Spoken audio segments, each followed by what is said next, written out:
Movie की शुरुआत एक ऐसे आदमी से होती है जो एक खतरनाक कातिल है। वह पैसे लेकर लोगों को मारता है और अपने हर काम को बहुत सावधानी से करता है। इस समय वह एक पुराने गोदाम में छिपा हुआ है। वहां से वह एक घर पर नजर रख रहा है। वह पूरे दिन एक कुर्सी पर बैठकर खिड़की से उस घर को देखता रहता है और अपने निशाने के बाहर आने का इंतजार करता है। 5 दिन बीत जाते हैं। कातिल कुछ खाने के लिए बाहर आता है और अपने बॉस को फोन करके बताता है कि अगर वह आदमी 24 घंटे के अंदर नहीं आया तो वह यहाँ से चला जाएगा। इसके बाद वह वापस अपनी छिपने की जगह पर पहुंच जाता है और फिर से इंतजार करने लगता है। रात में वह अपनी बंदूक तैयार करता है और निशाने के आने का इंतजार करता रहता है। कातिल का एक सख्त नियम है, वह किसी भी काम को जल्दबाजी में नहीं करता। कुछ समय बाद उसका निशाना होटल में पहुंचता है। उसके साथ एक नाचने वाली औरत भी होती है। कातिल तुरंत अपनी बंदूक उठाता है और खिड़की से उस आदमी पर नजर रखने लगता है। वह सही मौके का इंतजार करता है ताकि निशाना सही जगह पर बैठे और वह एक ही गोली में अपना काम खत्म कर सके। कुछ देर बाद उसे सही मौका दिखाई देता है। वह बंदूक से निशाना लगाता है और गोली चला देता है, लेकिन उसी समय वह नाचने वाली औरत अचानक उस आदमी के सामने आ जाती है। गोली आदमी को लगने के बजाय सीधे उस औरत को लगती है और उसकी मौके पर ही मौत हो जाती है। कातिल तुरंत दूसरी गोली चलाने की कोशिश करता है, लेकिन तब तक घर के पहरेदार सतर्क हो जाते हैं। वे खिड़की बंद कर देते हैं। कातिल का असली निशाना बच जाता है और उसका पूरा काम असफल हो जाता है। कातिल समझ जाता है कि अब वहां रुकना खतरनाक है। वह तुरंत अपनी बंदूक समेटता है और उस जगह से निकलकर एक इलेक्ट्रिक स्कूटर लेकर वहां से भाग जाता है। रास्ते में वह अपनी कुछ चीजें अलग अलग जगहों पर फेंक देता है। कुछ दूर जाने के बाद वह स्कूटर भी छोड़ देता है। अब वह पैदल आगे बढ़ता है। वह अपना हेलमेट भी नदी में फेंक देता है। इसके बाद वह एक दुकान के बाथरूम में जाता है। वह अपना चेहरा साफ करता है, दाढ़ी काटता है और कपड़े बदल लेता है। बाथरूम से निकलने से पहले वह वहां भी अच्छी तरह सफाई करता है ताकि उसका कोई सुराग न मिले। इसके बाद वह एक गाड़ी लेकर एयरपोर्ट पहुंचता है। वह अपनी बंदूक भी कचरे में फेंक देता है। इस तरह पहली कोशिश में उसका असली निशाना तो बच जाता है, लेकिन कातिल वहां से बिना कोई सुराग छोड़े निकल जाता है। एयरपोर्ट पर टिकट लेने के लिए लाइन में खड़े होने के दौरान उसकी नजर एक पुलिस के कुत्ते पर पड़ती है जो उसे लगातार देख रहा होता है।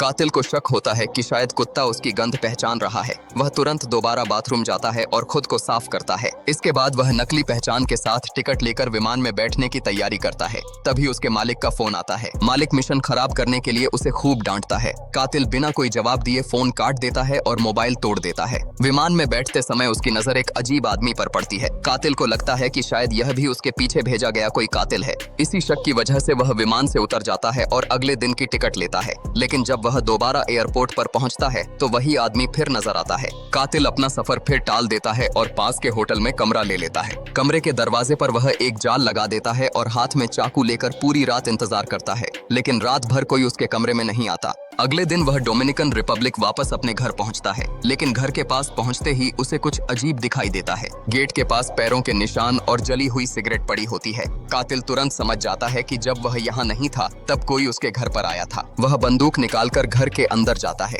वहाँ उसे जगह जगह खून के निशान दिखाई देते हैं और घर का सामान बुरी तरह बिखरा हुआ होता है। तभी उसे अपनी गर्लफ्रेंड की चिंता होने लगती है। वह तुरंत अपनी गर्लफ्रेंड के बारे में पता करता है और अस्पताल पहुँचता है। वहाँ उसकी मुलाकात अपनी गर्लफ्रेंड के भाई से होती है। भाई बताता है कि 2 लोग घर में घुसे थे, एक आदमी और एक औरत। उनका असली निशाना कातिल ही था, लेकिन जब वह घर में नहीं मिला तो दोनों ने उसकी गर्लफ्रेंड से उसके बारे में जानकारी निकालने की कोशिश की। उन्होंने उसे बुरी तरह टॉर्चर किया, लेकिन उसने कातिल के बारे में कुछ भी नहीं बताया। उसने खुद को बचाने के लिए उन दोनों से मुकाबला भी किया, जिसके दौरान वह गंभीर रूप से घायल हो गई। आखिरकार वह किसी तरह वहां से बच निकली और अस्पताल पहुंची। भाई यह भी बताता है कि दोनों हमलावर एक हरे रंग की छत वाली टैक्सी में वहां से भागे थे। कुछ समय बाद उसकी गर्लफ्रेंड को होश आता है। कातिल उसके पास जाकर पूरी घटना पूछता है। वह बताती है कि दोनों लोग उसके बारे में जानकारी मांग रहे थे, लेकिन उसने कुछ भी नहीं बताया। कातिल उसे भरोसा देता है कि अब उसे चिंता करने की जरूरत नहीं है। वह उन दोनों लोगों को ढूंढकर उनसे हिसाब जरूर करेगा। इसके बाद वह घर लौटता है और जमीन में छिपाकर रखे अपने पुराने हथियारों का डिब्बा बाहर निकालता है। अब उसका अगला मिशन किसी ग्राहक के लिए नहीं बल्कि अपने बदले के लिए है। कातिल पूरे शहर में उस टैक्सी को ढूंढने लगता है, क्योंकि उसे सिर्फ इतना पता है कि हमलावर हरे रंग की छत वाली टैक्सी में गए थे। जब उसे सड़क पर वह टैक्सी नहीं मिलती तो वह सीधे टैक्सी कंपनी के ऑफिस पहुंचता है। वहां के कर्मचारियों को काबू में करके वह कंपनी के कंप्यूटर से उन सभी टैक्सियों की जानकारी निकालता है जो उस दिन उस इलाके में गई थीं। आखिरकार उसे एक ड्राइवर का पता मिल जाता है। अगले दिन वह स्टेशन के बाहर उस ड्राइवर का इंतजार करता है और उसका पीछा करने लगता है। फिर वह एक आम यात्री बनकर उसकी टैक्सी में बैठ जाता है। ड्राइवर को बिल्कुल अंदाजा नहीं होता कि उसके पीछे कौन बैठा है। कुछ देर बाद कातिल बंदूक निकालकर ड्राइवर से पूछता है कि कुछ दिन पहले एक आदमी और एक औरत उसकी टैक्सी में बैठे थे, उन्हें वह कहां लेकर गया था। ड्राइवर डर जाता है और पूरी जानकारी देने लगता है। वह बताता है कि उसने दोनों को एक निजी एयरपोर्ट से लिया था और एक घर तक पहुंचाया था। इसके बाद वह काफी देर तक बाहर उनका इंतजार करता रहा।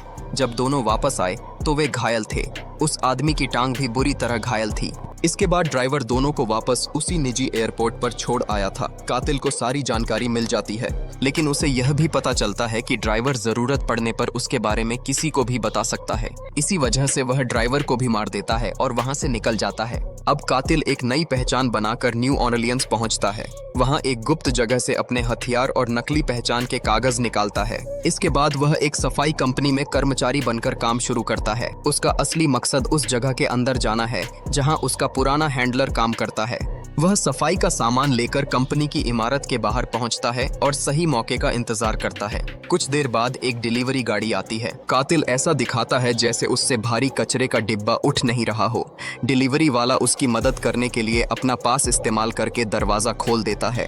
कातिल इसी मौके का फायदा उठाकर अंदर चला जाता है। वहां उसकी मुलाकात हैंडलर और उसकी सेक्रेटरी से होती है। कातिल बंदूक के बल पर दोनों को काबू में कर लेता है और उसकी गर्लफ्रेंड पर हमला करने वाले दोनों लोगों के बारे में पूछता है। हैंडलर खुद को बचाने की कोशिश करता है। वह कहता है कि उसे कुछ नहीं पता और यह सब उस ग्राहक की वजह से हुआ है जिसने कातिल को काम दिया था, लेकिन कातिल उसकी बात पर भरोसा नहीं करता। वह एक नेल गन उठाता है और पहले लैपटॉप को नुकसान पहुंचाकर हैंडलर को डराने की कोशिश करता है। फिर वह उससे उन दोनों हमलावरों के बारे में पूछता है। हैंडलर फिर भी चुप रहता है। आखिरकार कातिल उसके सीने में नेल गन चला देता है। हैंडलर बुरी तरह घायल हो जाता है। कातिल उससे कहता है कि अगर वह उन लोगों का नाम बता दे तो वह तुरंत एम्बुलेंस बुला देगा, लेकिन इससे पहले कि हैंडलर कुछ बता पाए उसकी मौत हो जाती है। अब कातिल सेक्रेटरी की तरफ देखता है। उसे लगता है कि अब उसे भी खत्म करना पड़ेगा, लेकिन सेक्रेटरी उसके सामने गिड़गिड़ाने लगती है और उन दोनों आदमियों के बारे में जानकारी देने के लिए तैयार हो जाती है। इसके बाद दोनों सेक्रेटरी के घर पहुंचते हैं। वहां सेक्रेटरी कातिल को उन लोगों के बारे में जरूरी जानकारी देती है। वह बताती है कि उस आदमी को एक खास नाम से जाना जाता है और वह फ्लोरिडा में रहता है। कातिल को अब अपना अगला निशाना मिल चुका होता है। इसके बाद वह सेक्रेटरी को सीढ़ियों से धक्का दे देता है, जिससे उसकी मौत हो जाती है। अब उसका अगला पड़ाव फ्लोरिडा है। फ्लोरिडा पहुंचकर वह उस आदमी को ढूंढना शुरू करता है जिसने उसकी गर्लफ्रेंड पर हमला किया था। आखिरकार उसे उसका घर मिल जाता है। वह देखता है कि उस घर में कई लोग आते जाते रहते हैं और उस आदमी के साथ एक खतरनाक कुत्ता भी है। कातिल कई घंटों तक घर पर नजर रखता है। वह उस आदमी के दोस्तों का पीछा करता है और उसकी रोज की गतिविधियों को समझने की कोशिश करता है। इसी दौरान उसे पता चलता है कि उस आदमी की टांग घायल है। अब उसे यकीन हो जाता है कि यही वही आदमी है जिसने उसकी गर्लफ्रेंड पर हमला किया था। रात में जब बाकी लोग वहां से चले जाते हैं और वह आदमी अकेला घर लौटता है, तब कातिल अपना काम शुरू करता है। सबसे पहले वह कुत्ते को ऐसा खाना देता है जिसमें नींद की दवा मिली होती है। कुछ देर बाद कुत्ता सो जाता है। कातिल घर के अंदर पहुंच जाता है, लेकिन उसका निशाना पहले से ही सावधान होता है। अचानक वह कातिल पर हमला कर देता है। दोनों के बीच जोरदार लड़ाई शुरू हो जाती है। बीस्ट बहुत ताकतवर होता है और शुरुआत में वह कातिल पर भारी पड़ता है। दोनों एक दूसरे को चोट पहुंचाते हैं और लड़ते लड़ते घर का काफी सामान तोड़ देते हैं। कुछ देर बाद बीस्ट को एक बंदूक मिल जाती है और वह कातिल को ढूंढने लगता है। कातिल एक कमरे में छिप जाता है और जानबूझकर बीस्ट को अपनी तरफ बुलाता है। वह उसका नाम लेकर उसे गुस्सा दिलाता है। जैसे ही बीस्ट कमरे के पास आता है, कातिल सही मौका देखकर गोली चला देता है। गोली लगते ही बीस्ट की मौत हो जाती है। तभी उसका कुत्ता जाग जाता है और अपने मालिक की तरफ दौड़ता है। कातिल समझ जाता है कि अब यहाँ रुकना ठीक नहीं है। वह घर से बाहर निकल जाता है और कुत्ते को अंदर ही बंद कर देता है। इसके बाद वह पूरे घर में आग लगा देता है। देखते ही देखते पूरा घर आग की लपटों में घिर जाता है और वहाँ मौजूद सारे सबूत भी जलकर खत्म हो जाते हैं। अब कातिल को पता था कि इस हमले में शामिल दूसरी महिला न्यूयॉर्क में है। वह तुरंत न्यूयॉर्क पहुंचता है और एक होटल में रुक जाता है। कई दिनों तक वह उस महिला पर नजर रखता है। कुछ समय बाद वह महिला एक महंगे रेस्टोरेंट में पहुंचती है। कातिल भी उसके पीछे रेस्टोरेंट में चला जाता है और उसका बैग अपने कब्जे में ले लेता है। उसे पता होता है कि बैग में एक बंदूक है। महिला भी समझ जाती है कि सामने खड़ा आदमी कौन है और उसके पास क्यों आया है। दोनों के बीच बातचीत शुरू होती है। महिला बताती है कि उसने यह काम अपने ग्राहक के कहने पर किया था। उसकी कातिल की गर्लफ्रेंड से कोई निजी दुश्मनी नहीं थी, उसे सिर्फ कातिल को मारने का काम दिया गया था। लेकिन जब कातिल घर में नहीं मिला तब उसके साथी ने उसकी गर्लफ्रेंड पर हमला कर दिया। कातिल यह सब सुनने के बाद भी महिला को छोड़ने के लिए तैयार नहीं होता। महिला उससे कहती है कि अगर उसे मारना ही है तो उसे किसी शांत जगह पर ले चले। कातिल उसकी बात मान लेता है और दोनों वहां से निकल जाते हैं। सीढ़ियों से नीचे जाते समय महिला अचानक गिर जाती है। वह कातिल की तरफ हाथ बढ़ाकर मदद मांगती है, लेकिन कातिल उसकी मदद करने के बजाय बंदूक निकालकर गोली चला देता है। महिला सीढ़ियों से नीचे गिर जाती है। तभी पता चलता है कि उसने अपने हाथ में एक चाकू छिपा रखा था। वह मौका मिलते ही कातिल पर हमला करने वाली थी, लेकिन कातिल उसकी चाल पहले ही समझ चुका था। अब कातिल को उस आदमी तक पहुंचने का रास्ता भी मिल जाता है जिसने पूरी घटना की शुरुआत करवाई थी। कातिल को पता चलता है कि असली ग्राहक शिकागो में रहने वाला एक बहुत अमीर आदमी है। वह शिकागो पहुंचता है और कई दिनों तक उस आदमी पर नजर रखता है, लेकिन उसके घर की सुरक्षा बहुत मजबूत होती है। इसलिए कातिल सीधे अंदर जाने के बजाय पहले वहां की सुरक्षा को समझता है। उसे पता चलता है कि इमारत में जाने के लिए खास सुरक्षा और पास की जरूरत होती है। इसके बाद वह सुरक्षा गार्ड के बारे में जानकारी जुटाता है और सही समय का इंतजार करता है।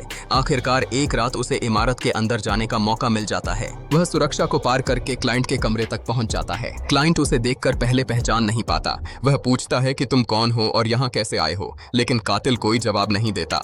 वह उसके सामने कुछ सबूत रख देता है। इन सबूतों से पता चलता है कि पूरी घटना किसके आदेश पर शुरू हुई थी। सबूत देखते ही क्लाइंट समझ जाता है कि सामने वही आदमी है जिसे पहले मारने की कोशिश की गई थी। क्लाइंट तुरंत अपनी सफाई देने लगता है। वह बताता है कि उसने कातिल को सिर्फ अपने एक दुश्मन को मारने के लिए काम दिया था। जब कातिल अपने निशाने को नहीं मार पाया तो क्लाइंट परेशान हो गया था। इसके बाद हैंडलर ने उससे और पैसे मांगे। हैंडलर ने कहा कि अगर सारे सबूत मिटाने हैं और कातिल को भी खत्म करना है तो इसके लिए अतिरिक्त पैसे देने होंगे। क्लाइंट का कहना था कि उसने मजबूरी में पैसे दिए थे, लेकिन उसने कातिल की गर्लफ्रेंड पर हमला करने वाले उन दोनों लोगों को भेजने का आदेश नहीं दिया था। असल में यह पूरा काम हैंडलर ने अपने फायदे के लिए किया था। उसे डर था कि अगर कातिल जिंदा रहा और पुलिस तक पहुंच गया तो वह पूरी सच्चाई बता सकता है। इसलिए हैंडलर ने कातिल को ही खत्म करने की योजना बनाई थी। अब कातिल को पूरी सच्चाई समझ में आ जाती है। कातिल समझ जाता है कि असली साजिश हैंडलर ने रची थी और क्लाइंट ने सीधे उसकी गर्लफ्रेंड पर हमला करने का आदेश नहीं दिया था। इसलिए वह क्लाइंट को मारने के बजाय छोड़ देता है, लेकिन जाते समय वह उसे साफ चेतावनी देता है कि अगर उसने दोबारा उसके बारे में जानकारी निकालने की कोशिश की या किसी को उसके पीछे भेजा तो अगली बार वह जिंदा नहीं बचेगा। क्लाइंट डर जाता है और उसकी बात मान लेता है। इसके बाद कातिल वहां से निकल जाता है। इसके बाद कातिल वापस डोमिनिकन रिपब्लिक लौट आता है। उसकी गर्लफ्रेंड अब अस्पताल से ठीक होकर घर आ चुकी होती है। कातिल उसके साथ समय बिताने लगता है। इतने समय तक उसने जिस खतरनाक जिंदगी को जिया था, अब वह उससे दूर जाने का फैसला करता है। वह तय करता है कि अब वह किसी के लिए हत्या नहीं करेगा। अब वह अपनी गर्लफ्रेंड के साथ एक सामान्य जिंदगी जीने की कोशिश करता है और इसी के साथ कातिल की कहानी खत्म हो जाती है।